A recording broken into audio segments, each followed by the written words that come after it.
मैदान को छोड़कर कोई भी जंग जीती नहीं जाती। लड़ना पड़ता है महाभारत की तरह, कभी अपनों से तो कभी परायों से तो कभी खुद से ही।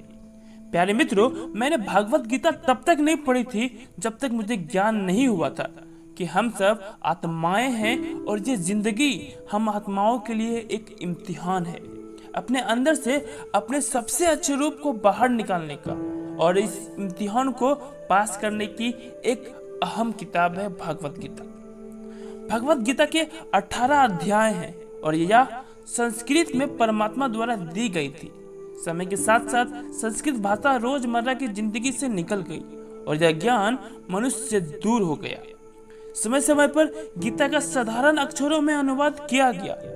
इस प्रयास को आगे बढ़ाते हुए मैं यह गीता का सार को एक आसान रूप से प्रस्तुत कर रहा हूँ। ये ज्ञान परमात्मा ने भगवान श्री कृष्ण द्वारा सबसे बड़े धर्म युद्ध महाभारत के रणभूमि कुरुक्षेत्र में अर्जुन को कुछ 5000 साल पहले दिया। ये वो वक्त था जब धर्म का बार बार उल्लंघन हुआ, परमात्मा का डर मनुष्य से निकल गया था। लालच की होड़ में भाई ने भाई को मारने की कोशिश की और यही नहीं, एक ब्याहता को भरी सभा में अपने बड़ों के सामने अपमानित किया गया। इससे पहले कि मनुष्य जाति धर्मयुग से निकलकर पूर्ण रूप से कलयुग में जाति युद्ध की रणभूमि में युद्ध से कुछ पहले परमात्मा ने गीता को भगवान श्री कृष्ण द्वारा मनुष्य जाति के कल्याण के लिए दे दी। दोस्तों, गीता परमात्मा द्वारा दी गई किताब है जो किसी एक धर्म के लिए नहीं बल्कि पूरी मनुष्य जाति के लिए, पूरी इंसानियत के लिए, सब आत्मा को परमात्मा के बारे में, उसकी सृष्टि के बारे में और सबसे अहम यह उन कायदों के बारे में समझाती है जिनका आत्मा को मनुष्य के रूप में हर हाल में पालन करना होगा, रक्षा करनी होगी। और इन्हीं कायदों की बुनियाद पे एक आत्मा को शरीर त्यागने के बाद परखा जाएगा और इस परीक्षा के पास होने पे हमेशा के लिए इस जन्म और मृत्यु से मुक्ति मिलेगी। परमात्मा भागवत गीता में कहते हैं कि मैं ही सबकी शुरुआत हूँ, मैं शुरू से भी पहले था और सब खत्म होने के बाद भी रहूंगा।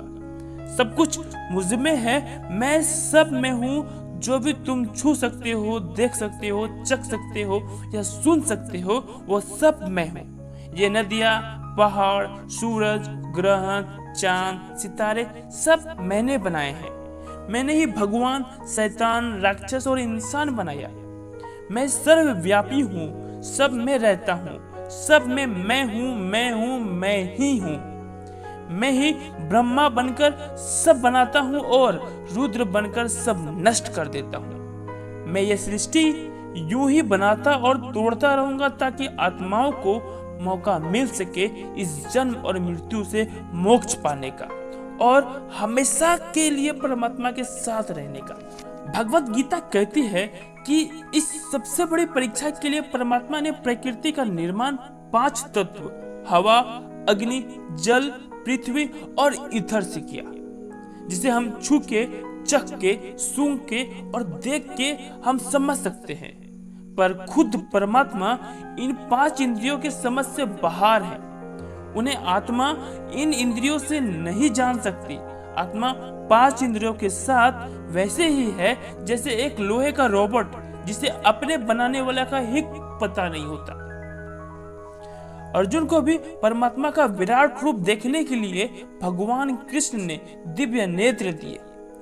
भगवत गीता समझाती है कि आत्मा आजन्मी है, इसे कोई मार नहीं सकता, कोई जला नहीं सकता, डुबा नहीं सकता, काट नहीं सकता। लेकिन आत्मा को परमात्मा के साथ हमेशा रहने के लिए यह परीक्षा रूपी जीवन में बैठना ही पड़ेगा। इस परीक्षा के लिए परमात्मा से बिछड़ के आत्मा को पृथ्वी पे किसी न किसी रूप में जन्म लेना पड़ता है और 84 लाख योनियों को जीने और भोगने के बाद एक आत्मा को मनुष्य का शरीर और दिमाग मिलता है। इस सबसे बड़ी मर्यादाओं की परीक्षा में बैठने के लिए हर मनुष्य को इस पूरी परीक्षा के दौरान तरह तरह की अच्छी और बुरी भावनाओं की चक्रव्यूह में अपने ही भाई बहन और मित्र के साथ डाला जाता है, जिससे हर आत्मा को अपने अंदर के तामसिक और राजसिक अवगुणों से निकल के सात्विक जीवन में प्रवेश करने का मौका मिलता है। हमारे तामसिक गुण वो है जो हमारे अंदर हीन भावना पैदा करके हमें खुद को उदास और नुकसान पहुंचाते हैं, और हमारे राजसिक गुण हमें ईर्ष्यालु, लोभी बना के दूसरों के प्रति नुकसान पहुंचा सकते हैं। इस परीक्षा के दौरान हर आत्मा को तामसिक और राजसिक गुणों को खत्म करके अपने सात्विक गुणों से परिचित होना पड़ेगा। सात्विक गुण वो है जो आत्मा को अपने आसपास के हर चीज से जोड़े और उन्हें प्यार करना सिखाती है। परीक्षा के दौरान हर आत्मा को जीवन के 4 स्तंभ धर्म, अर्थ, काम और मोक्ष का ज्ञान पाके ही मुक्ति मिलती है। यही वो द्वार है जिन्हें समझकर ही आत्मा परमात्मा को समझ सकती है। पहला द्वार धर्म का है और शेर इसका प्रतीक है।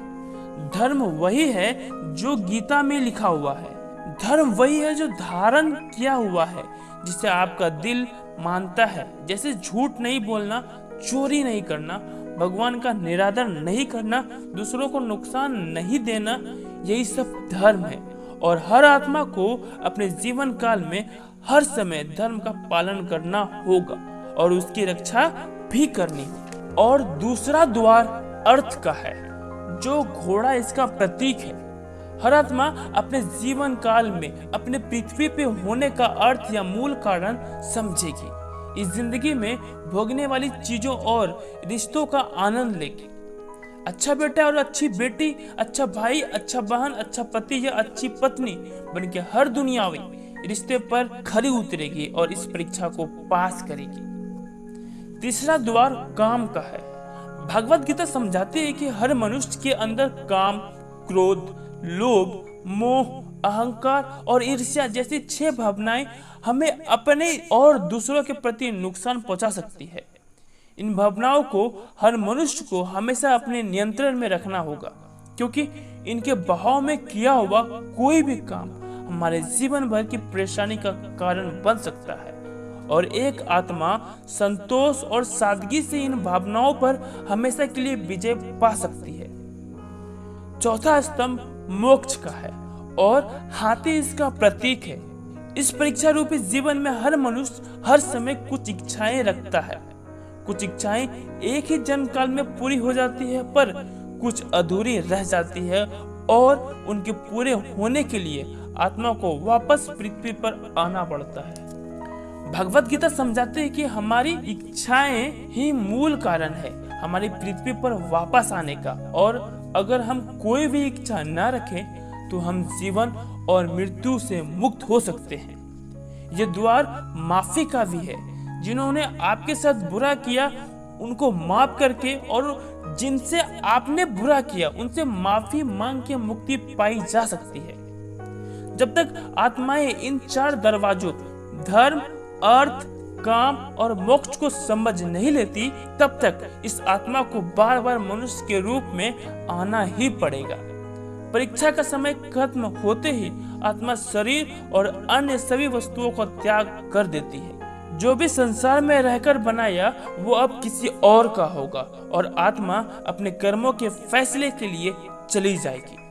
आत्मा के अच्छे बुरे कर्मों का हिसाब होता है। अपने अच्छे कर्मों के लिए आत्मा कुछ वक्त के लिए स्वर्ग और दुष्कर्म के लिए नरक चली जाती है। नरक में आत्मा को अपने पापों के अनुकूल सजाएं मिलती है, पर सजा खत्म होने के बाद आत्मा को फिर से एक नया शरीर और नया दिमाग मिलता है।